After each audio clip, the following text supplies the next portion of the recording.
matagal na rin ako dito. Kasi busy ako sa school. Nagpa-practice pa kami. Kasi meron kami dito ng busy. At wala ano ka aligang gawin. Siyempre, nag-iirip ng bahay. Guys, may bago pa lang kayo. May bago na yan. Hindi ko pinaka-edit. Pakakita ko na.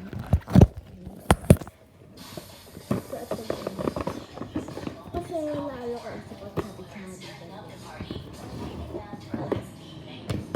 Hindi lang ito.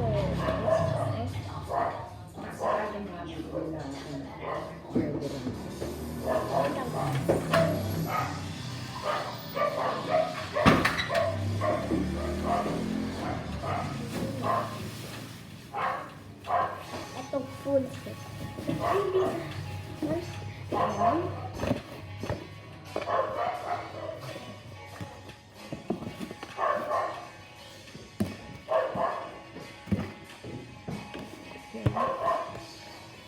Akala kasi nakakita ko kay China.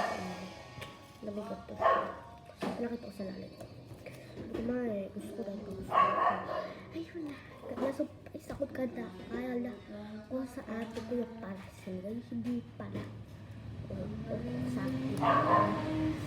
Kaya, yung pagka-uwi ko, sinabi agad ng nanay. Tuwang-tuwa. Sabi ko, sabi ko,